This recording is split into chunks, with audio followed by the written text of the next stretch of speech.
Thank you. So the next question has to do with the board process and procedures. What are those procedures that govern consideration and potential adoption of matters like the proposals that Vice Chair Barr is, about to present to the board? So on regulation, as opposed to supervision, on regulation, the Board of Governors votes on regulatory proposals, and it's a majority vote. We now have 6 voters. So when there is a proposal, it will be briefed carefully, and then we will have we'll have a meeting, or it can be done actually virtually, and probably will be that way, as most of our meetings are. And then we have a vote. That's on supervision. It's different. Most supervisory matters are really under the authority of the Vice Chair for Supervision under the law. So most of them don't have to go to the board for a vote. So what percentage of the governors must vote in favor? Majority. The majority of them? Okay. The California governor, prior to the depositor bailout for SVB, reportedly identified that he had been in touch with the highest levels of leadership at the White House and the Treasury. The governor also on Sunday, March 12, when the bailout was announced, issued his own statement praising that action. There have also been reports that the governor and his wife, with respect to their business and perhaps other interests, may have had depository interest in SVB.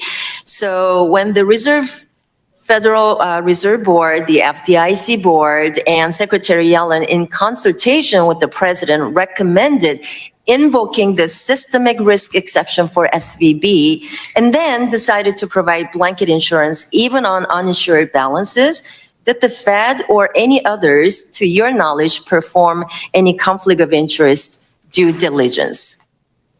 No, I mean, we were in an emergency situation on Monday morning that was going to be, and there was a run on banks that looked. So looking back, do you think there was any? We carried out our duties, and I'm actually pretty sure we did the right thing. And you don't think there was any conflict of interest, even looking back? I have nothing. I have absolutely no knowledge on that. Okay. Well, thank you. Thanks for being here. I yield back the balance of my time. Gentlelady yields back. The gentleman from Texas, Mr. Gonzalez, is recognized. Thank you, Mr. Chairman and Ranking Member. Thank you, Chairman, for being here with us this morning. The June Federal Open Market Committee report indicates inflation in the U.S. and abroad continue to ease but remain elevated. In response to the FOMC that has the proposed interest rate increases up until June 14th, recommendations to pause interest rate hikes for the first time this year, research has shown that the effects of monetary policy decisions, like raising interest rates, can take on average 42 months to be realized fully in the United States, meaning we may not fully understand the effects of this first increase in rates of March 2022 until next fall. With that in mind, how have our recent tightened monetary policies impacted the strength of the U.S. dollar and how it is valued globally? Let me say that there's a lot of uncertainty around how long it takes monetary policy to affect real activity. There's no agreement on 42 months or any particular thing, and I think most people would say shorter than that. So you're asking how it would affect the dollar? Yes. So first of all, the Treasury Department has a responsibility for the level of the dollar and the stewardship of the dollar as a currency. We don't actually comment on that. We don't look at any particular level. It's just to us, it's a financial condition. A stronger dollar means certain things, and a weaker dollar means certain other things. But it continues to be a concern here in this committee. Also, Chairman, as you're aware, the Federal Reserve's core mission is to keep employment up and inflation down. Although I understand the calls for climate-related financial risk management from my colleagues, we should be focusing on the economic state of our country. The credit of the U.S. dollar is at jeopardy, and as you know, we've had global pressure recently, and we need to be sending a clear message that the world can rely on the full faith and credit of the United States dollar. We should be focusing on mitigating the calls to reduce dependency of the U.S. dollar. Monetary policy changes implemented in the U.S. are likely to cause a ripple effect throughout the global economy. With that said, would you agree that monetary policies to directly address climate change should be made by Congress and not the Federal Reserve? and implementing monetary policies and supervisory tools to exclude energy leaders from capital and financial institutions will have a grave impact on local, state, federal, and even global economies? A strong agreement around the fact that we have quite a narrow role in climate change, and really the important decisions about climate change need to be made by elected people, not by the Fed. I come to cleanse this land. Evil. Gentleman yields back. The gentleman from Florida, Mr. Donalds, is recognized. Thank you, Mr. Chairman. It must be done. Chairman Powell, thank you for being here. I Really will do appreciate you what I being can. here. Look, I got to say, first of all, it was good to hear from the other side of the aisle that the Federal Reserve should not even be engaging As fast as in I using can. its tools with respect to climate change I or will climate do my mitigation or best. whatever the case might be. The Fed, you guys have a big enough job as is. Adding anything like that to your job, I think will be wholly detrimental to the American economy. So I will for do one, what this I morning, am can. glad to hear that coming from the other side of the aisle. You've had a couple questions already on capital, bank capital, etc. As fast as I Look, some of can. the nearby current bastion views holds many of the are Orcs' that demonic raising siege bank- weapons. Continuous We raises must of crush bank the capital will compound's increase defenders and costs claim the to our weapons for economy our anywhere own. from $50 to $200 billion. What's your view of the current desire or mode of Vice Chair Barr to fully implement the Basel III capital standards? My strength is I yours. think that's the next thing. As fast as I Vice Chair can. Quarles was working on that. It didn't get completed for various reasons, but I think that's an international capital standard that we should go ahead and complete. As to the right level of capital, that's a discussion we're about to have. Are you guys at the Fed? Are you guys kind of concerned about the fact that now it seems like the European regulators are starting to pull back from that? Like they're starting to think about capital standards being too much for European banks, and that they're starting to recede from what was, I assume, kind of a handshake agreement in years gone by. I'm not hearing that exactly. This We'll be better be watching good. carefully, though. Okay. If you insist. Overall, just with respect to capital, let's take a step back. Obviously, since 2008, 2009, we have, in my view, aggressively gone through this process of increasing capital standards and capital requirements on a tier 1 capital for banks. In retrospect, do you think that's been a net positive to the overall banking environment, or do you believe it's been a negative to the overall banking environment? I think it's been a net positive, and as I pointed out earlier, U.S. banks have competed very, very successfully through this period, despite what were pretty significant capital increases that we put in a few years back. So it really has led to a very strong, and also made it well through the pandemic period. I thought, and I think that was a pretty good test, even though the government did do a lot to support. I think that those capital hikes that we made in the last cycle have come through looking pretty good. Do you guys at the Fed, do you have a view of, I say you guys because I know you're the chairman, but there's other members as well. Do you have a view of the concern about community banking in the United States, or lack thereof of community banking? It has been shrinking quite significantly over the past 10 to 12 years. Very, very much so. It's a focus for us. We understand the importance of community banks. That they provide a different service and a really important service to smaller businesses and communities. Community banks have been consolidating for 30 years now, so it's really a secular trend as people move to bigger cities and things like that. But we don't want to do anything to move that along. We think that the world's not a better place with fewer community banks, and we try to keep that in mind in all of the regulatory and supervisory things that we do. Demons nearby. Do you think that federal regulatory policy, apart from Congress, has led to a supercharging effect of diminished community banking in the United States? It's probably been a factor, but I do think there have been important demographic factors as well. I'll do my best. And also having interstate banking only became legal quite recently, and that also has led to consolidation. You can look back though. Look back 30 plus years and you've seen a very steady decline. So I think there are demographic and other factors driving it. But, regulation can fall as a fixed cost, which means that institutions need to be bigger. And I think that's probably part of the story. Look, I don't disagree with your conclusion. I'm just concerned about the trajectory. I think just having larger financial institutions, larger banks overall with a diminishing smaller community bank infrastructure is detrimental to lending to small businesses, mom and pop businesses. It also could be parochial. I started my career in community banking, so it's a heartfelt situation. Last question, running out of time. The SEC has proposed a rule that would, among other things, require banks to segregate client cash held in custody, upending custody bank balance sheets, and by extension, the bank custody model. Are you guys at the Fed concerned about this proposed rule from the SEC? The gentleman's time has expired. The chairman can I'll respond to that. Fair enough. Thank you, Mr. Chairman. The gentleman from New York, Mr. Torres, is now recognized. Thank you, Mr. Chair, and thank you, Chairman Powell. As you know, the U.S. has foreign adversaries, particularly the CCP, that seem intent on de-dollarization. How seriously should the threat of de-dollarization be taken, in your view? Well, the status of the United States, of the dollar as the world's reserve currency, is a very important thing to us. I think the reason we have that status is largely due to our great democratic institutions, the rule of law, and the fact that we have, generally speaking, had strong levels of price stability. And I think that the dollar will remain the reserve currency as long as those things are in place. Well, I want to explore that answer because commentators often speak of the dollar as the world's reserve currency as the cause of America's economic dominance. Very good. Do you think of it as the cause of America's economic dominance or as a consequence of it?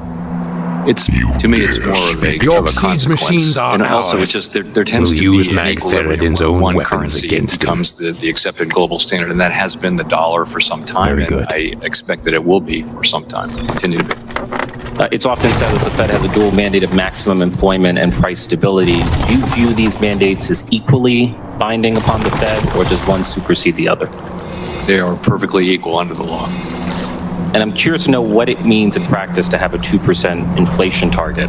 The latest pause notwithstanding, does it mean the Federal Reserve will continue raising interest rates until the 2% target is reached, even if doing so comes at the expense of maximum employment as well as financial stability? No, it doesn't mean that. It does not. So the way we think about it is most of the time the two goals are aligned in the sense that if you're achieving one, you're achieving the other, and if you're a little bit off the other one, they move in the same direction. Today's situation is unusual in that we are overachieving, in effect, the maximum employment goal, but we are far from achieving the inflation goal. So in our system, we have a constitutional document, and what it says is that when that's the case, you look at how far you are from the goal, and you look at the speed with which you would move back to the goal. And so that would tell you today that we should focus heavily on inflation. But as it becomes closer, as the two things become more aligned, then they go back into perfect equality under the law. So the Fed engages in a delicate balancing act between employment and inflation. Yes. To what extent do you factor in financial stability, safety, and soundness when raising interest rates? So you're right. We do have a financial stability mandate, but we try to. Well, you have a financial stability mandate with respect to your role as a bank regulator.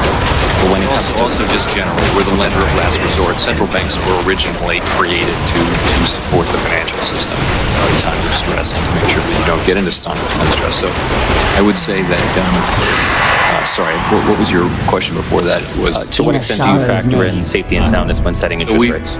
So we really try hard to use our financial stability tools for financial stability purposes and our monetary policy tools for monetary purposes. The reality on the ground is much messier than that. They're very much entangled, and one affects the other. So the separation is not at all perfect. But we do think of these as separate things with separate tools. Do you think that the Silicon Valley Bank failure revealed a deeper tension between the safety and soundness mandate of the Fed as a bank regulator and the it must be done. Inflicting the mandate of the Fed as a administrator of monetary policy? I would say no, and I'll tell you why. Interest rate risk is, one of the most basic banking risks. We supervise for it. Overwhelmingly, U.S. banks did manage their interest rate risk. Silicon Valley Bank didn't, and even though we were, the supervisors were pointing that out to them, they just didn't take, the bank didn't take action quickly enough. So I would have thought that you can say that it was interest rate hikes that caused portfolio losses, but it was management that failed to hedge against those losses and failed to hold appropriate liquidity. In the pre-COVID world, we had the best of both worlds: low unemployment, low inflation for decades. Do you believe that we could return to that best of both worlds, or high interest rates a new normal in the American economy? Of course. So we will return to 2% inflation and maximum employment. Speak to me. What will be the level of interest rates there? That's a really good question. And do you suspect it's going to settle at a higher level than we've known historically? I think it's really hard to know. It's a great question. We talked about this. Is why aim required. The people who argue that they will move it back down just point to the fact that it was really global factors that drove rates down in the first place. I grow impatient. Maybe the truth is somewhere in the middle. Gentleman's time has expired. The gentleman from Nebraska, Mr. Flood, is recognized. Hardly. Thank you, Mr. Chairman. Chairman Powell, I'd like to discuss the continued efforts to unwind years and years of quantitative easing and what it's done to our Federal Reserve balance sheet. Evil draw. If you take a look at the size of the Federal Reserve's balance sheet since the 2008 financial crisis, we've seen an alarming increase from around 800 million to today's 8.3 trillion in assets. Back in 2018, you did start the work of winding down the balance sheet. You managed to offload roughly 700 billion in assets between the beginning of your time as Federal Reserve Chair and August of 2019. The problem was, shortly after your efforts began, we had another major economic shock, the COVID-19 pandemic, that caused the Fed to once again return quantitative easing as a form of economic relief. Pretty soon, the Federal Reserve's balance sheet had increased another $4 trillion in size. That's how we made it to the balance sheet level that we are at today. I understand you've started working to shed some of the Federal Reserve's balance sheet, and I appreciate the work. That being said, the scale involved here, to me, is startling. My concern, Chairman Powell, is that efforts to shed assets from the Fed's balance sheet have never been anywhere as quick as efforts to build it back up. Our economic cycle does go through recessions from time to time. It's not always boom, but some bust too. If we continue a pattern of rapidly building up the Federal Reserve's balance sheet in bad times and slowly shedding assets in good times, we're going to see the balance sheet grow significantly over time. Is that all? Chairman Powell, is this a concern of yours? And to pair with that question, long-term, how can we avoid an environment where any effort to unwind the Federal Reserve's balance sheet is undone anytime there's an economic shock? I grow impatient. It is a concern. I will do what I that's can. why we are this time the balance sheet roll-off is much faster than it was Are there back in the demons first nearby? episode. We also know more. We hadn't grown draws our balance sheet like that, and we hadn't shrunk it before. Now we have experience with that. So we all? are moving back down to a level that will be appropriate for a new framework. By the way, we won't go back to a framework where we were dealing with scarce reserves. That we like the administrative rate framework that we're in now. But it is important that the balance sheet not just grow with every cycle. And I think I'm very conscious of that. Chairman Powell, do you have an optimal Fed target for the size of what the balance sheet should look like? Is that all? A number? I'll give you the idea, and that is, you find the number, but the idea is that it's smaller than now. It's a place where reserves are abundant, and also have a little bit of a buffer on top of that, so that we don't accidentally run into reserve scarcity. Demand for reserves can be volatile. You don't want to find yourself, as we did a few years back, suddenly finding that reserves were scarce, even though we didn't see it coming, and we then had to put more reserves into the system at a time when we didn't want to be doing that. So I think you want to have a level of where we have ample reserves plus a buffer, and that'll be a percent of GDP that we get down to, and we're moving in that direction pretty smartly. Chairman Powell, realistically, how quickly can the Federal Reserve unwind its balance sheet? What's the threshold beyond which an asset sell-off by the Federal Reserve would disrupt our markets? So we don't sell assets. What we do is we allow them to mature and passively roll off. And that's what we're doing to the tune of about $1 trillion a year. And we're in the middle of that process now. we will, it's an empirical question. You're going to find a level that is still ample, plus a bit of a buffer, and that's how we're thinking about it. Thank you, Mr. Chairman. I would just reiterate my concern on this issue. I fear that having the Federal Reserve backstop so much of our economy through the holding of treasuries and mortgage-backed securities is not sustainable long-term. Thank you, Chairman. I yield back. Gentleman yields. The gentleman from New York, Mr. Horsford, or Nevada, Mr. Horsford is recognized. Thank the chair and the ranking member for holding this important hearing, and thank you, Chair Powell, for appearing before the committee today. Before I begin, I'd like to ask permission to enter into the record editorial by the Las Vegas Sun entitled "Economy Infrastructure Thrive When Dems Have the Reins," dated June 16, 2023. Objection. During this time of increased economic uncertainty, it is more important than ever that the Federal Reserve fulfills its dual mission of maximizing employment and supporting price stability. Yes. There is no doubt that it is difficult, and the needle that has to be threaded is very specific. However, the human cost is simply too great for us to get this wrong. Sometimes we need to be reminded that there are real people behind the economic data, and that the actions taken by both Congress and the Fed have real consequences for everyday Americans. Everyday Americans who want to know that myself and my colleagues are dedicated to creating an economy that actually works for them, which is why I was pleased that last week the Federal Reserve decided to pause your interest rate hikes and take stock of the overall economic picture. Now, don't get me wrong, there's certainly more work ahead of us, but with 13 million jobs added since President Biden took office, we should be rooting for America to succeed and not to fail. The strength of the labor market continues despite the multiple concurrent shocks that continue to reverberate throughout the global economy. And I believe our economy remains resilient thanks to the historic investments that were included in the legislation passed last Congress and signed into law by President Biden. These beneficiaries of these investments were the people, the middle class, not special interest.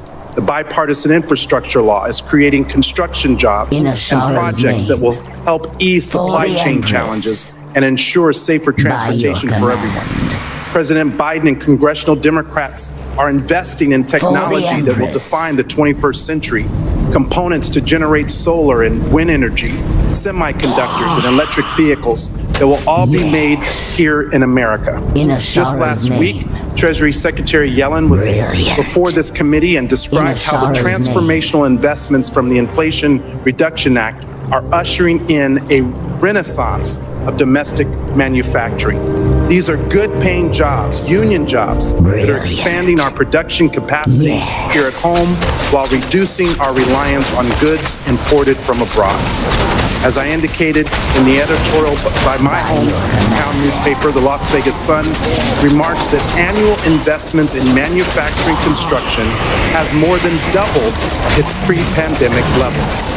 Furthermore, when we narrow the focus to the region, including Nevada, the U.S. Census Bureau estimates that in just 2 years, private manufacturing and construction increased almost tenfold. So if we want to rebuild the American middle class, we must do so from the middle out and by investing in modern infrastructure and modern manufacturing facilities. But this does not mean that everything is improving equally. I've heard time and again from my constituents about the cost of housing being one of their biggest pain points. The Monetary Policy Report points out that housing services prices have risen a shocking 8.5% over the 12-month period ending in April, and in my district, it's even worse. So, Chair Powell, at a time where it has become increasingly difficult for working Nevadans to purchase a home, I worry that rising mortgage rates will put working families even further behind on accessing the wealth and equity that a house provides. While higher rates have cooled some housing markets across the country, what do you see as the biggest remaining upward pressure on housing services? And what can we do in Congress to incentivize new home starts to hopefully moderate the imbalance between supply and demand in the housing market? I'm blind, not deaf. I think you're talking about longer run largely longer run factors here. And I think there has been for some time a shortage of housing. It's harder to get lots, it's harder to get workers, and in the pandemic, it's been harder to get materials and things like that. So there's certainly a need for more housing. I think during the pandemic, you had people wanting to live in houses rather than downtown in apartments because of COVID. You had low rates, and so you had 2 or 3 years of very, very high price increases for housing, and now that is flattened out a lot as we've raised rates. And Gentleman's time has expired. The gentleman from New York, Mr. Lawler. Thank you, Mr. Chairman. Chairman Powell, you, the Fed's Vice Chairman for Supervision, and many others have indicated that the banking system is well capitalized. Bank capitalization remained robust during the COVID shock and related shutdowns of economic activity and severe Fed stress testing. Nonetheless, the Vice Chair for Supervision wants to increase capital and other requirements on financial institutions. This will have substantial economic effects that will begin immediately while you are still focusing on bringing inflation back to the Fed's 2% target.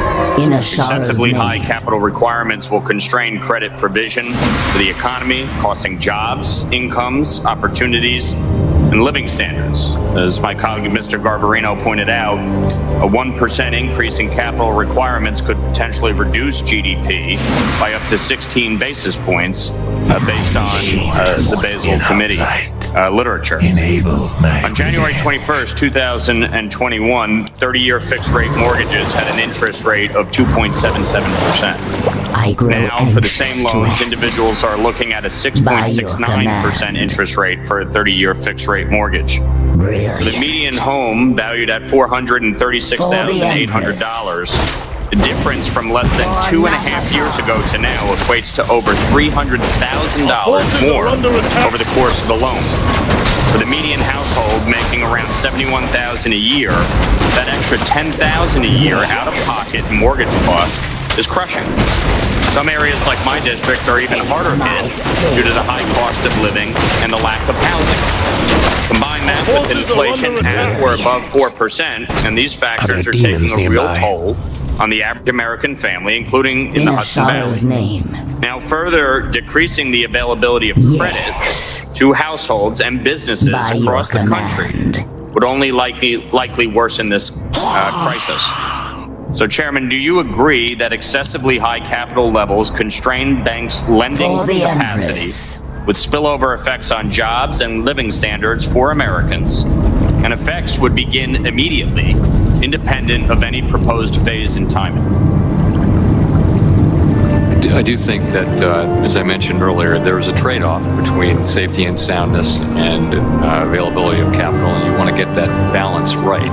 But respectfully, you have testified that there was more than enough capital in these banks. So where are we unsafe and unsound that we would require more capital requirements? Well, as I mentioned, that's the question we're going to be asking as we review the proposals when they do come forward. We don't have a proposal in front of us at this point. And I think, as I mentioned, any increase in the capital for the large banks would need to be justified. I don't know that there will be much in the way of capital increases proposed for banks other than the very large banks. But we'll have to see. Brilliant. So you don't believe regional and community banks will face the same requirements? Very different requirements, I think, as they do now. But you're not looking to increase the requirements on them. We'll have to see what the proposals turn out to be. Honestly, they're still to some extent in motion. And once they're out, we can have lots of conversations about the specifics. But until they are, it's tough to do that. And you'll commit to providing this committee with all such analysis before any proposals come out? I think there will be a proposal that comes to the board sometime this summer. And the board will vote on that, and we'll obviously share whatever analysis we have. Are you concerned that any significant increase in capital could significantly jeopardize the Fed's efforts to rein in inflation? So the thing about capital requirements is there would be a 90-day comment period, roughly, something like that. It shall be done. In that range. And then there would be a long period of considering those, the comments that are made. And then there would be Very good. movement toward I'll do my best. coming to an agreement about what to finalize. And after that, so that would take many months, and then you would be into a situation where there would be long phase-ins. So I don't really think capital requirements play into the near-term economic situation the way interest rate hikes do. Chairman, according to the Bureau of Labor Statistics CPI inflation calculator, it takes $1.16 today to buy the same consumer goods and services as $1 purchased when President Biden took office in January of 21. Do you agree that outsized inflation we have seen since early 2021 has caused and continues to harm workers, retirees, and families trying to make ends meet and pay their bills? I strongly agree with that, and that's why we're taking the measures we're taking. Thank you. The gentleman's time has expired. The gentleman from North Carolina, Mr. Nichols, recognized. All right. Thanks, Chair Powell, for being here with us today. Back in 1995, I worked here in Congress as an intern for Dick Gephardt. I was in his press office and we had newspapers. You know, where my job would be to clip out the articles and paste them on a sheet. When I was here in 95, the Grateful Dead were playing. It was one of Jerry Garcia's last concerts. And I was just so disappointed that I missed that concert. But I was excited to see that in public reporting that you were at the most recent Dead and Company show. I've been to this version with John Mayer and enjoyed it. But what is this? How was the show? Did you like it? No, it was terrific. What can I say? So, it was great. I've been a Grateful Dead fan for 50 years. I've found one universal truth. I like people who like the Grateful Dead. So having said that, I have limited time. But do you want any time to go back to some of the questions that you had? You want to elaborate on anything that you've said here so far today? You're very kind to offer, but I'm fine with the answers I've given so far, I believe. Back to that show. Are under attack. A lot of people there in Virginia, and my constituents, they're very concerned about this economy.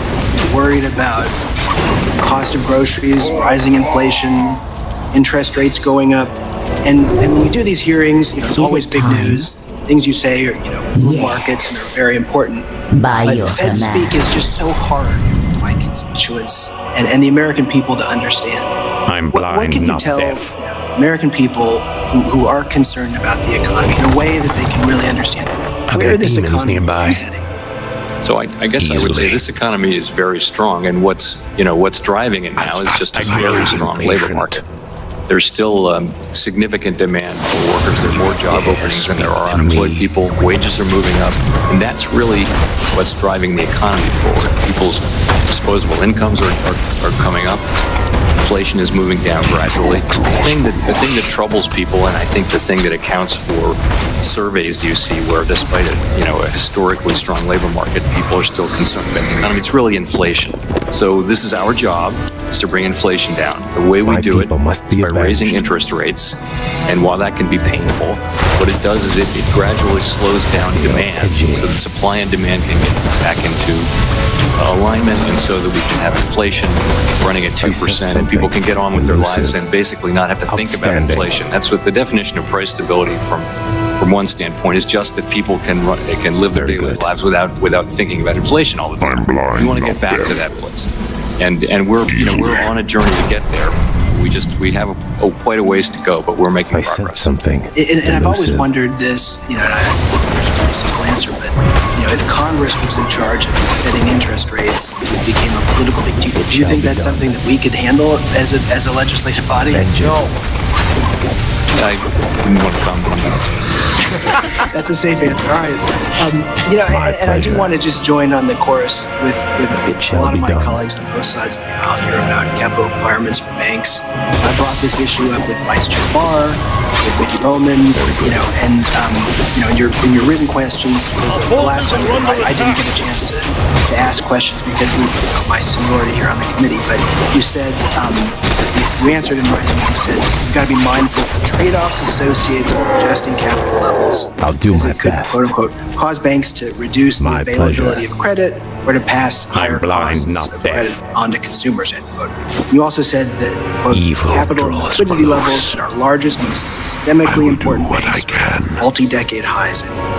And, my constituents sent me here to lower costs for working families, so increasing borrowing costs really hits them hard. As the Fed considers new capital requirements, how do you intend to strike that balance between the trade-off that you talked about in your written response? So that is the balance. You said it If it must be done, very well. So stronger capital requirements mean as we have fast as I can. we have a stronger banking system, means it's more resilient must to be done. downturns and crises and things like that. So banks can continue to lend during even stressful times. And so that's very important. Will I We put a high value on that. And yet, of course, we know that at the margin, the cost of capital goes up for banks and the cost of credit will go up. So it's a balancing thing. And there isn't any one simple model or answer. So you just have to make a judgment call based on that. And that's what we'll be doing as these proposals are made and then assessed. If it must be done, Are there demons nearby? Thank you, Mr. Nichols. I look forward to joining you at the next concert with the chairman. We'll see how that works out. as fast as I can. Chairman Powell, thank you very much for taking time to be with us here today. Recognize, first of all, that you get, I think, politely said, feedback from every sector on how you're doing your job. You are charged with two mandates. Primarily among those are price stability and combating unemployment. As my colleagues have discussed today, the labor market is clearly very tight, and you should be credited with succeeding in maximum employment and being a partner in this. Unfortunately, as we've also heard, and as the country is experiencing, we haven't collectively been as lucky in terms of price stability. Core CPI is still over 4%, and services and housing costs remain very sticky. Given the economic uncertainty on how the Fed will bring inflation to its 2% Is my mandate, aid required? can you quickly touch on how the bank capital requirements Vice Chair Barr is proposing? And I'll be specific here. My Main Street businesses, especially farmers, family farms, and Iowans back in my district, really provide a backbone on this, and they depend heavily in this area. Do you think that they will be facing a more difficult and expensive credit environment as a result of this? I don't think so, and particularly in the near term. So, first of all, many of those people will be dealing with regional and community banks, right, rather than with the GSIBs. But even with the GSIBs, though, as I mentioned, the phase-in for higher capital, GSIB is globally systemically important, and then getting comments and evaluating those comments, and then coming to a broad agreement and consensus on what to implement and over what time period. That takes time. So it will not be important during this period of the next year or two when we're getting inflation back down to target and the economy's kind of normalizing. I don't think the capital will have much effect on the near term. So, Mr. Chairman, let me ensure that I'm hearing you correctly. And Vice Chair Barr is engaging with small businesses throughout the Midwest right now on potential knock-on effects from this holistic review. Some economic studies have found these knock-on effects will increase borrowing between $50 and $200 billion. As we look to cut this in half, is this the right thing to be doing? Sorry, cut in half. The inflation rate. Evil draws. Honestly, I don't think the two are really in conflict. We have an obligation to bring inflation back down to 2% over time, and we will do that, and we'll use our tools to do that. But I think the question of bank capital is real. I don't see it as a key factor in how we think about inflation, because again, it'll take quite a while to decide what to do and then to implement. Some of the changes we're talking about will have multiple-year phase-in periods. So, Mr. Chair, let me ask you on that implementation timeline, particularly for new capital standards. You said it would be some years before it would go into effect. According to a report published last year by the Federal Reserve Bank of Cleveland, in the case of implementation Basel III, banks began to increase their capital ratios, and I quote, prior to the publication of specific language applicable to U.S. banks, end quote. And that bank responses, we estimate, to take place well before Basel III rules started to come into force after 2014. Do you agree with the Cleveland Fed, and do you believe that our banks will begin to adjust as soon as the proposals release? Yes, I do. And it's not an absolute thing where they'll wait until the effective date. They will certainly, and they may even be starting, but I would think the earlier you start, the more gradual the path will be. Very quickly, I want to turn to a different subject. It's been brought up by a number of my banks back home, relating to a central bank digital currency, or any federal issued coin. We have seen how this administration and the last Congress wanted to require anyone who made more than $600 on a third-party settlement organization like an eBay purchase has to report that to the IRS. The existing threshold before the law was modified was $20,000. That is how far this administration wants to peek behind the curtain what my constituents are spending their money on. At $600 in Iowa doesn't go a long way. The equivalent of a PlayStation or paying for your kids' dance classes. I'm a dad of 6. I digress on this, but I do want to know specifically for my constituents back home the thoughts of creating a central bank digital currency that tracks individuals. If the Fed were to operate direct individual accounts to citizens, wouldn't this be a direct threat to the financial privacy of many Americans? What's the holdup? Potentially, and that's why that's not something we support. We would not support, accounts at the Federal Reserve by individuals. That would not be. If we were to, and we're a long way from this, if we were to, support at some point in the future a CBDC, it would be one that were intermediated through the banking system, not directly with Fed, for exactly the reason you point out. I'm very happy to hear that. I think that's a good partnership with the individuals there and a respect for Americans across the board. With that, I yield my time and recognize the gentlewoman from Colorado, Ms. Peterson, for 5 minutes. Thank you, Mr. Chairman, and thank you, Chair Powell, for being with us again today.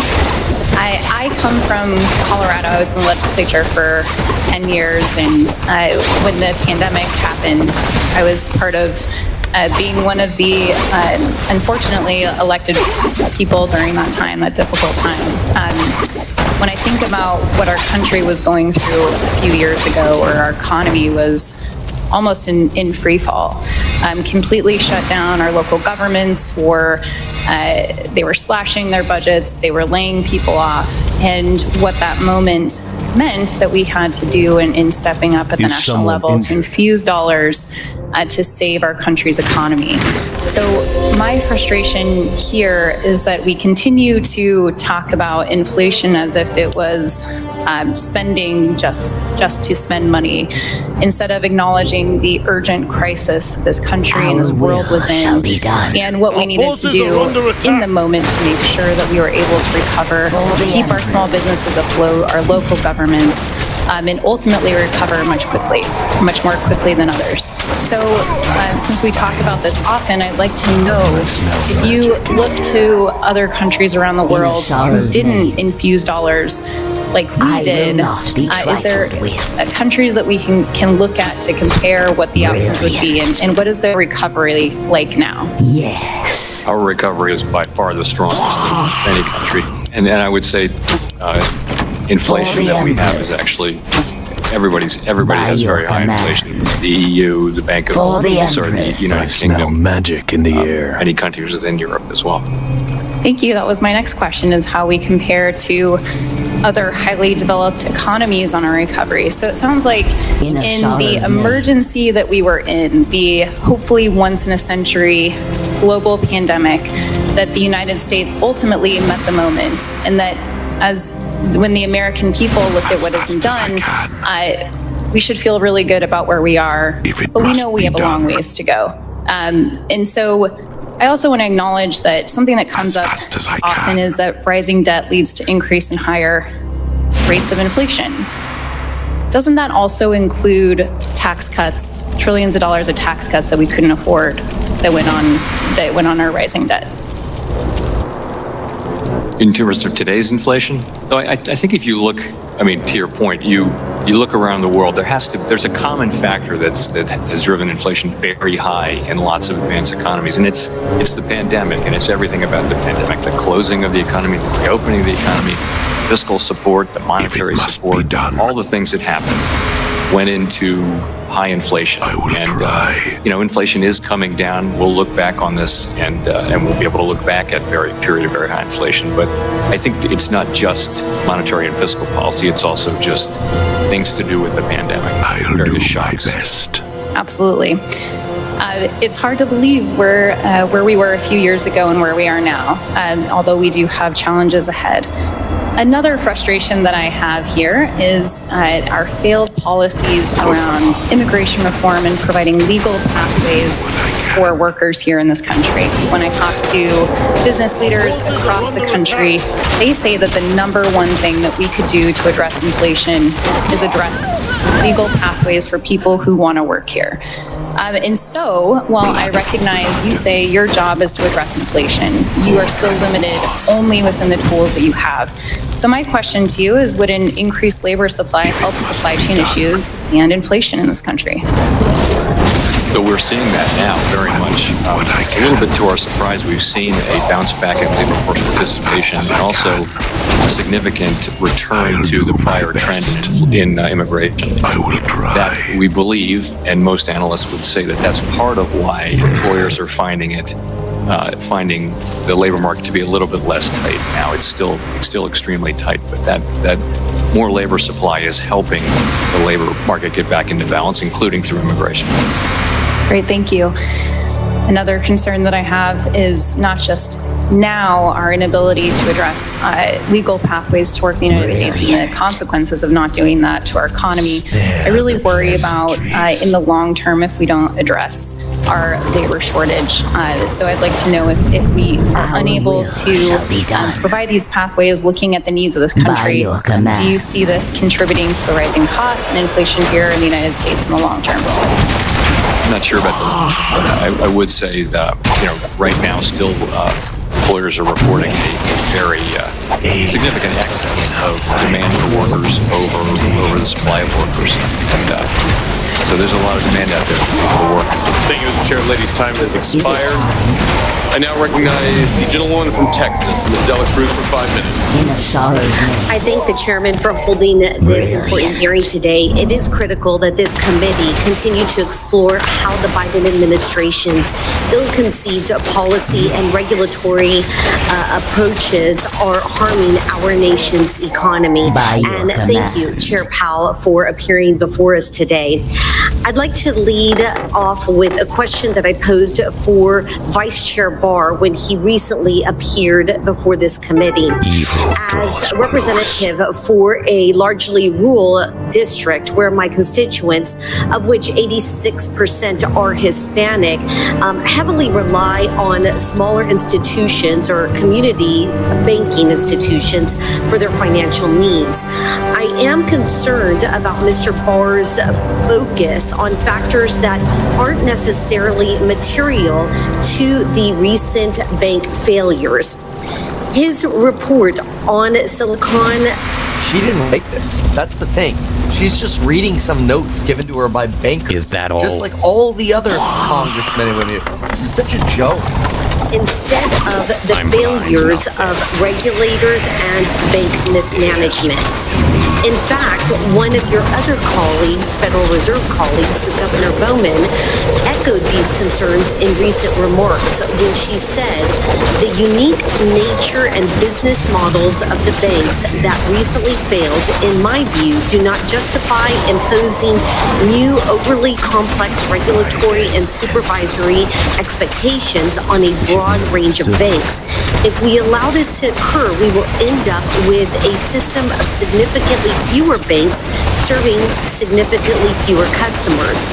Those who will likely bear the burden of this new banking system are those at the lower end of the economic spectrum, both individuals and businesses. Just a couple of moments ago, Rep.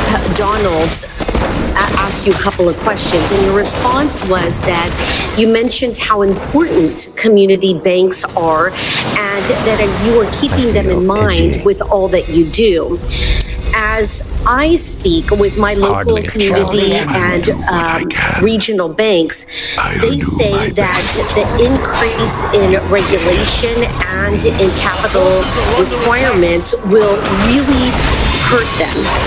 With that being said, what I find as being an outsider in politics, new to the political arena, I find that people here in Washington, people who hold leadership positions, are often out of touch. And so I want to ask you, Chair Powell, do you personally bank with a community bank? I have over time, not currently, but yeah, the last mortgage that my family and I had Is that all? Was you would like the story, I can tell you someday, but we had a very large bank which sort of failed at the last minute to come through with our mortgage, and we went to the local community bank, and they knew my family and they knew the house. How can I help? And they were able to give us a mortgage without difficulty within a few days. So I have very positive experience with community banks. So with your relationship with community banks in the past, how do you feel that increasing regulatory burdens would have consequences to these community banks?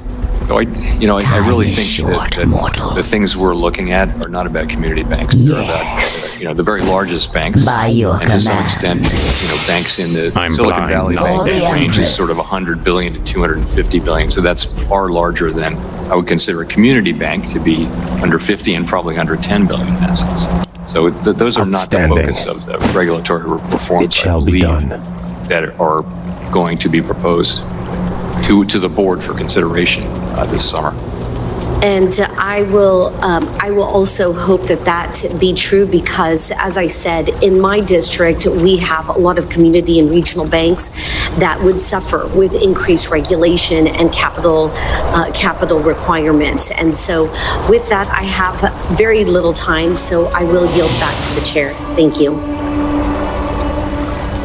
The gentlelady yields back. I now recognize the gentleman from California, Mr. Sherman, for 5 minutes. I want to comment on one success story. As fast as I can. Several years ago, there were $16 trillion of LIBOR instruments, where the amount the debtor was supposed to pay the creditor was to be determined by the London Interbank rate.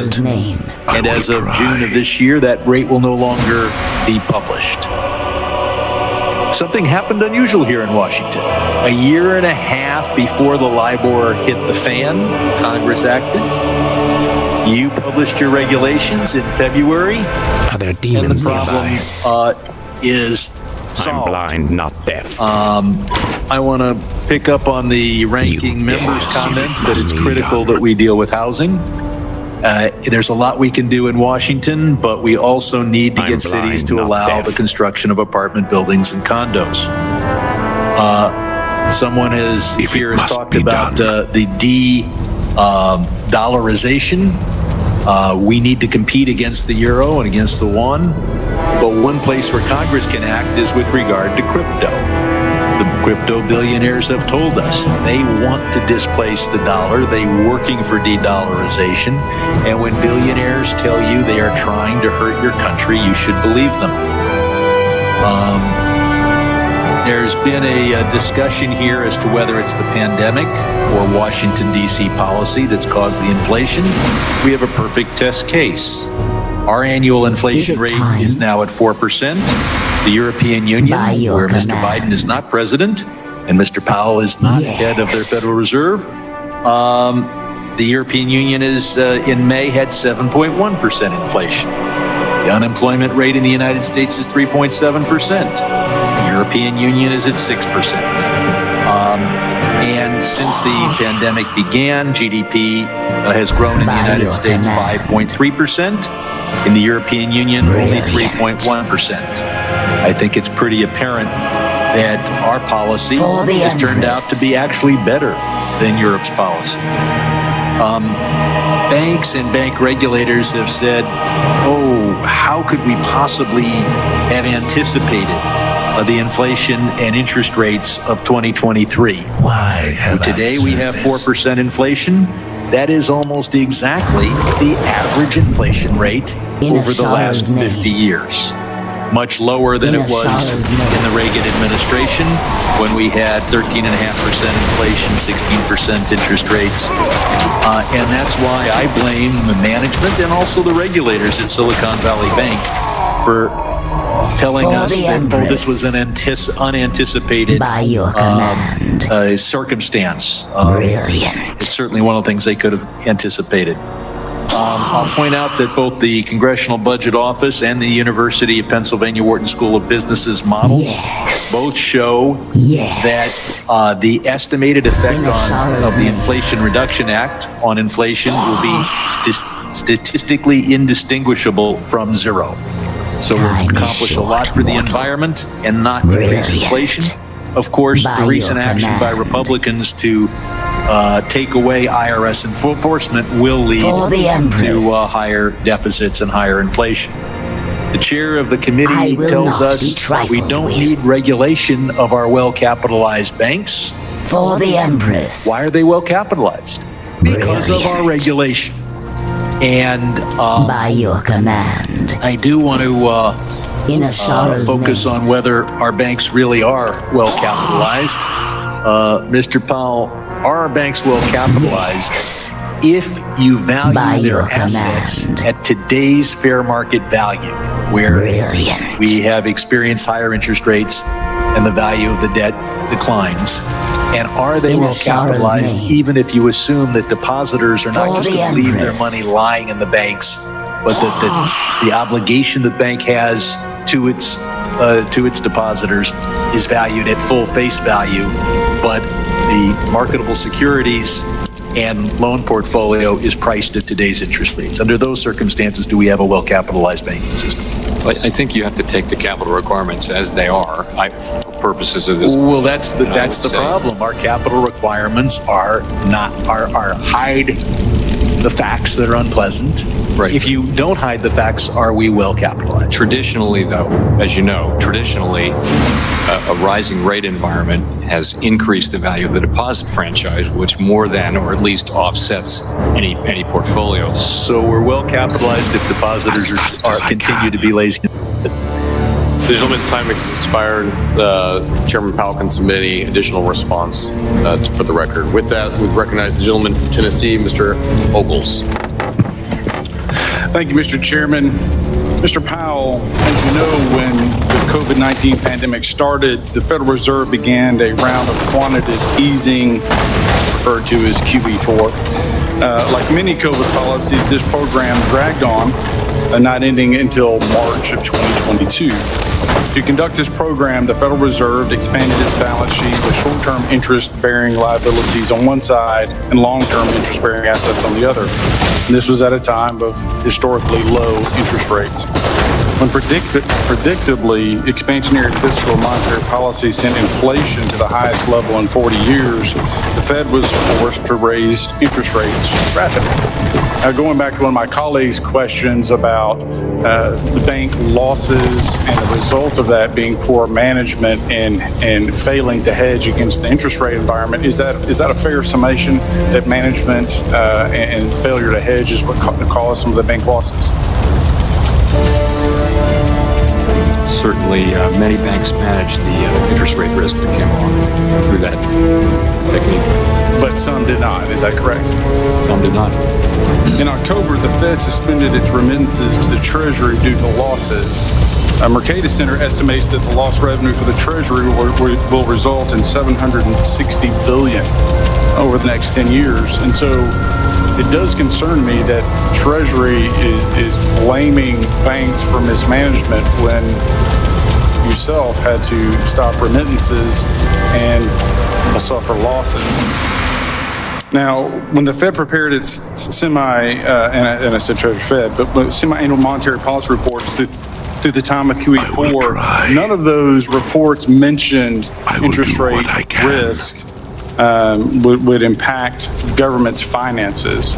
Should that have been disclosed, or did the Fed not understand its own risk in correlation to the interest rate environment?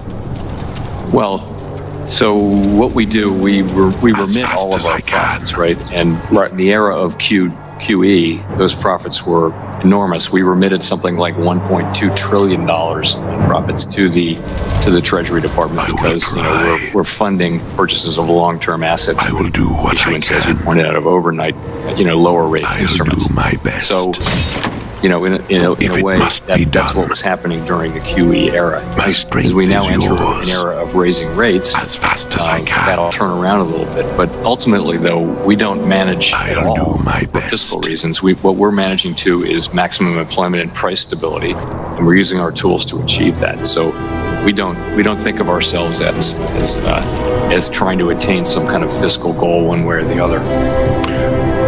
But what about as far as, I guess I'll ask this question. When you look at, the roughly $700 billion in bloated treasury, how's that going to impact the president and Congress's kind of economic plans and policies going forward? I mean, is it going to impact negatively? It's not. It doesn't affect spending, right? It doesn't affect. Congress appropriates money, executive branch spends it. If it must be done. It affects. So it will mean that more borrowing has to take place, and that could raise rates very marginally at the margin. That's how it would affect the budget, but it wouldn't be a major effect on the budget.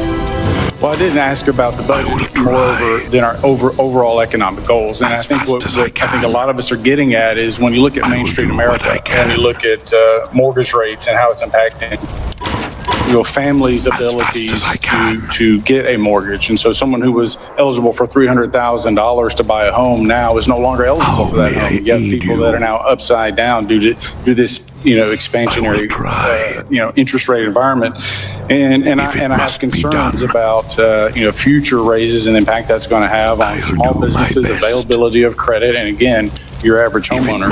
And the people that pay that or bear the burden of that are your lower income and your middle class families. Now, when you look at Silicon Valley Bank, and which is supervised by the Fed, again, I get back to when you look at the interest rate increases, why there was not more warning or hedging from you as the impact it may have on the fiscal system, the financial system, and the banking system, because as we well acknowledged both sides of the aisle that there was some poor management, but the regulators and the communication from the government was lacking. And Mr. Chairman, I am out of time. Mr. Powell, thank you for being here, and I'll yield back. Thank you, Mr. Eagles. With that, the chair recognizes the gentleman from Massachusetts, Mr. Lynch. Thank you, Mr. Chairman, and I thank the ranking member. Welcome. I'll do my best. Chairman Powell, good to see you again. Chairman Powell, I heard some of your comments the last couple of days about the Fed seeking a softening in the labor market. And as a former union president for the Iron Workers, All right, Secretary Jay Powell.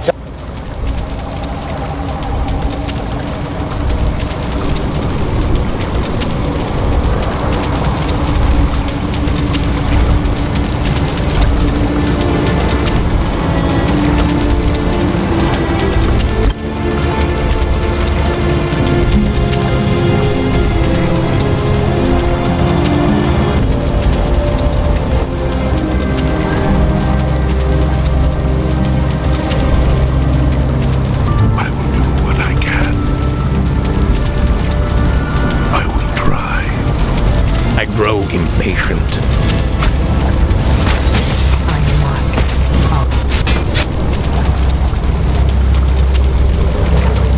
Nearby. Oh, man. I aid you.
sorrow's name.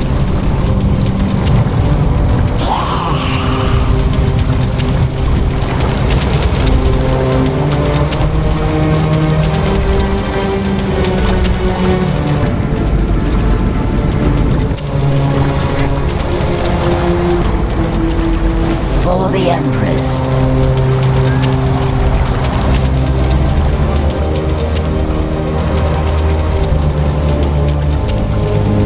Welcome back to Warcraft 3 Reforged, Chapter 6.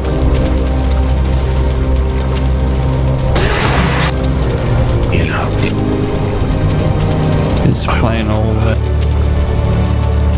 I feel.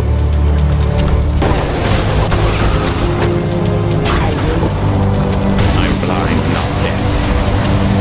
Hardly it.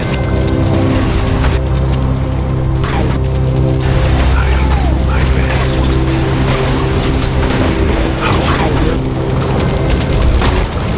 I aid you.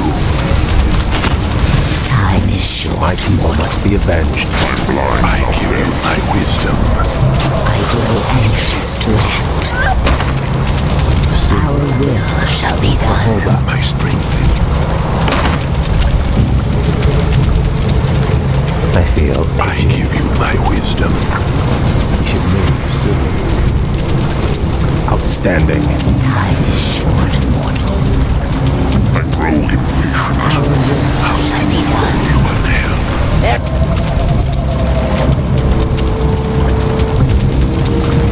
Well, in Congress, it is mostly women of color, who they're working days, their husbands are working nights, and dare it reflects in speak that, to me. that very, very low unemployment number, which is, I mean, you're getting around 2%. It's really people who are in between jobs. Those are the people that are, there's no real reservoir of unemployed workers there that you can rely on. And I do appreciate the way the Fed came in and the Fed came in and big-footed the situation in Fitchburg, where they brought a bunch of people together and they accomplished a lot without spending federal taxpayer money. So I'm going to continue to try to find ways that we could use the resources that you have available. Are there demons Mr. Chairman, nearby?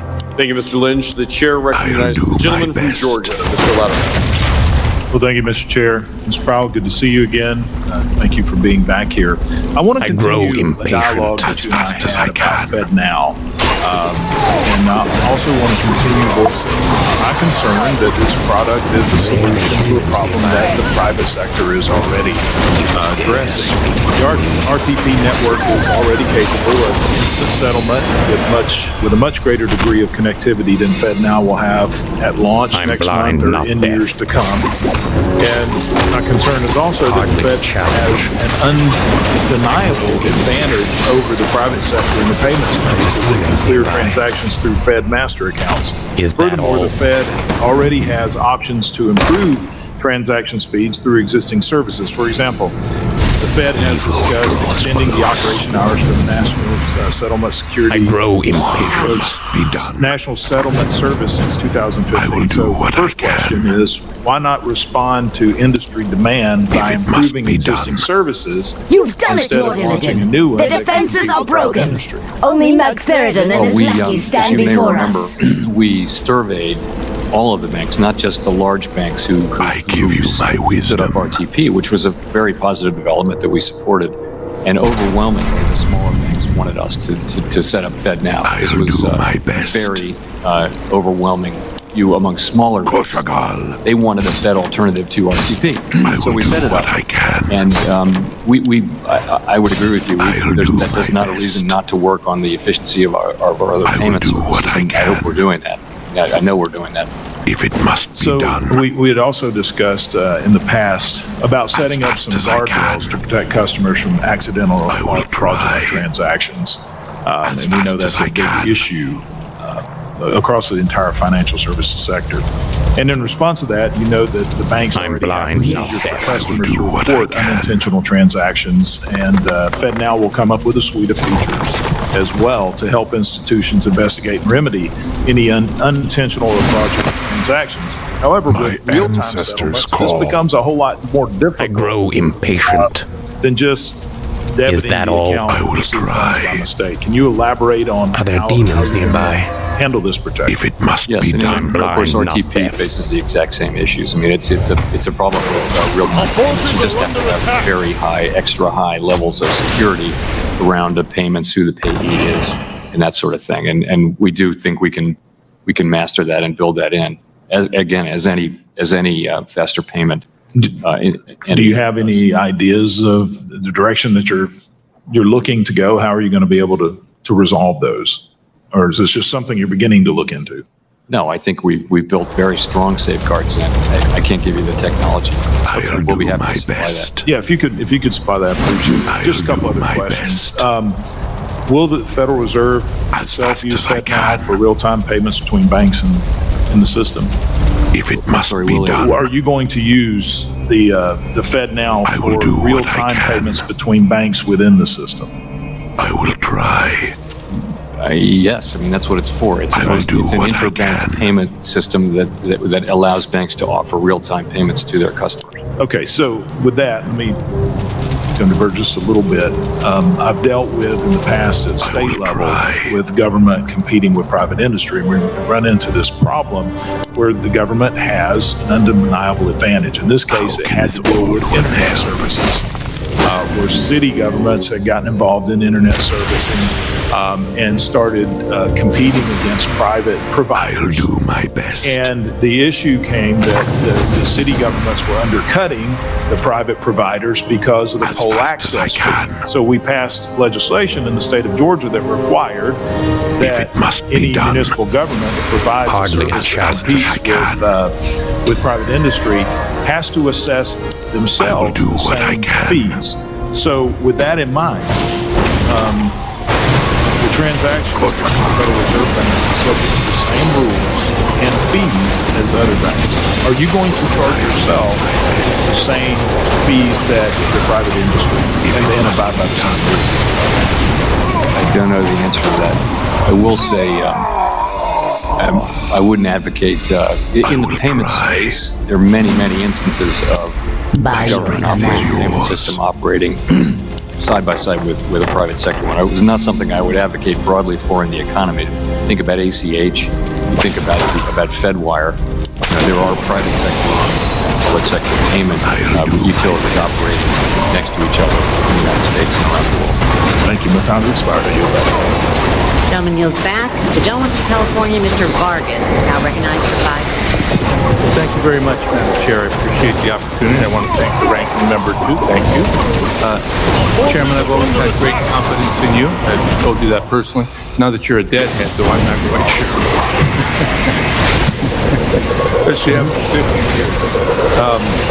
Anyway, again, thank you very much.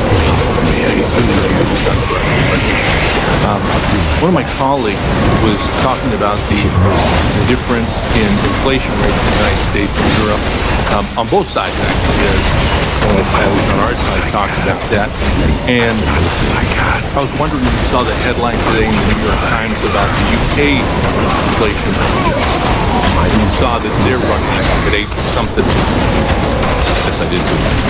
And you were asked a question by a gentleman on the other side of the aisle that when the Biden administration took over, what you could buy for $1 cost $1.16, and that was hurting consumers.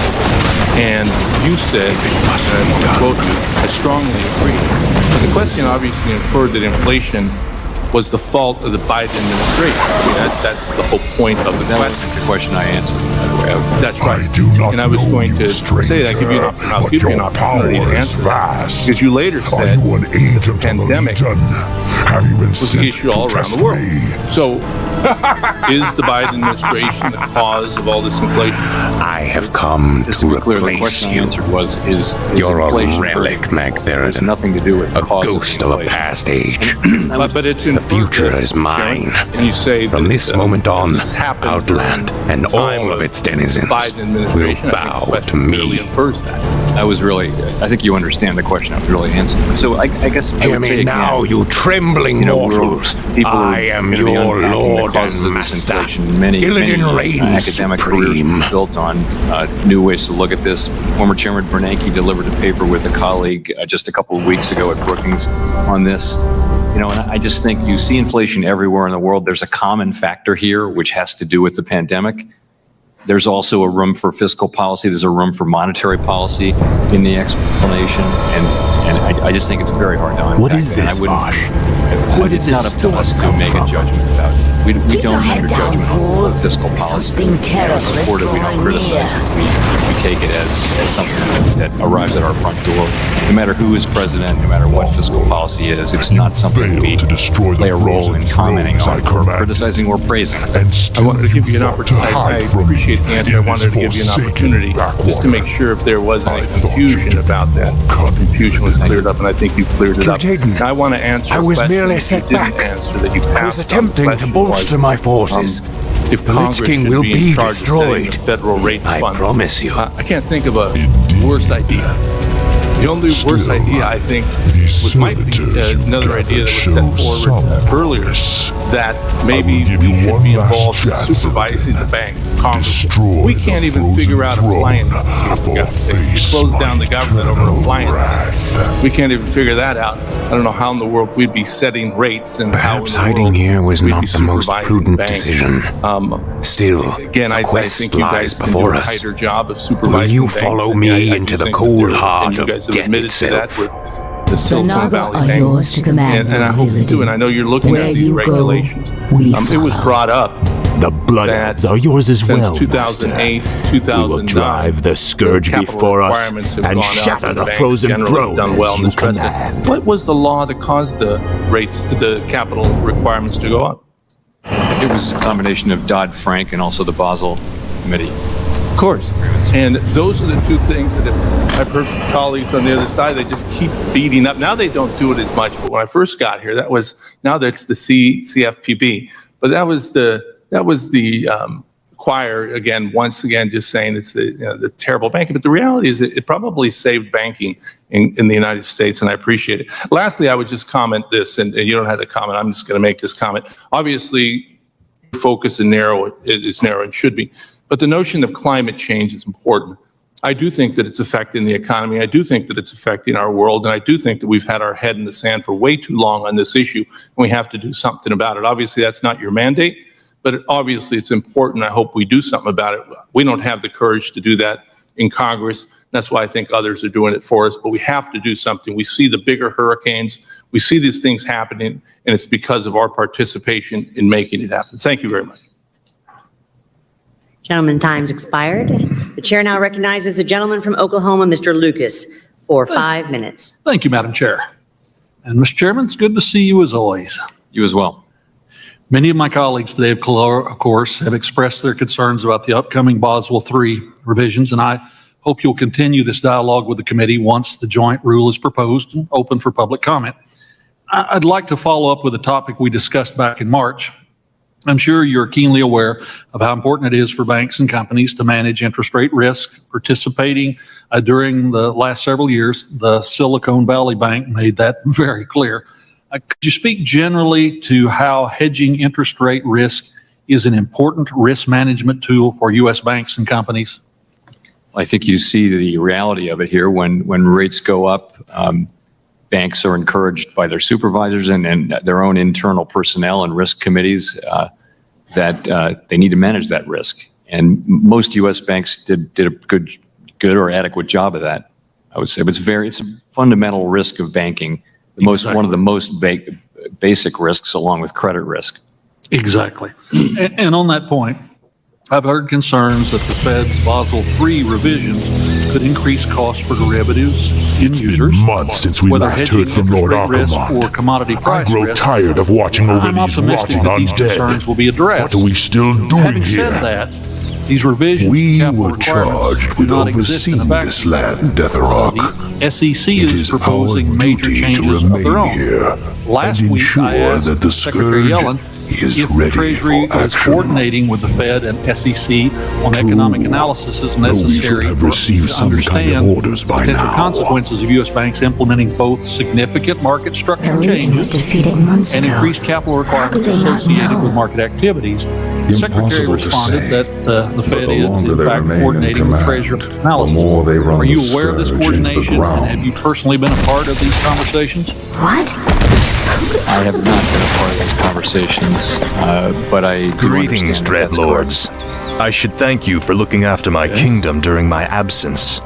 However, I won't be requiring your services any longer. Prince conversation with Congressman This Gonzalez land from earlier is today. ours. You have The assured this scourge committee that belongs the Fed to is the not a climate Legion. policymaker. I appreciate Not your anymore, commitment. demon. However, Your I'm masters concerned have been the Fed's defeated. regulatory toolkit The Legion would be is utilized in a way undone. that would, in Your effect, deaths will require complete the Federal the Reserve circle. to make policy decisions on climate change. This isn't over, human. We've seen other U.S. financial regulators embark on significant climate rulemaking, such as the SEC. We knew you Chairman would Powell, return to us, Prince are there Arthas. principles you keep in mind? I in have ensuring returned, the Fed Lich, doesn't but give you in will to, now address me shall we say, as political king. pressure around This things like is, climate after change? all, my There are, land. and for starter, one Now would we must be that secure the we- kingdom by we don't see scouring it the as last all remnants of appropriate for us humanity to from tell it. Banks But my what king, legal the businesses humans they have can begun lend to to. abandon That's their not our role. villages. We don't allocate credit. They are fleeing to the canyon What passes. we do If they is escape we into the supervise mountains, banks it will be to make sure impossible that to they hunt them all understand and can down. manage the risks that they're Then we running. must slaughter them before they we're escape. thinking of that Their as our deaths point of will be a contact. fitting Climate tribute change to in the their sense that it's another risk that over time banks need to be able to analyze and assess. So, but fundamentally though, as I mentioned earlier, climate change is going to be a very important issue for a long time, and it needs to be addressed principally by by elected people, because it has enormous distributive consequences, and we don't have a mandate to deal directly with climate change as a policymaker. It does arise in connection with bank supervision, but that's not the heart of bank supervision.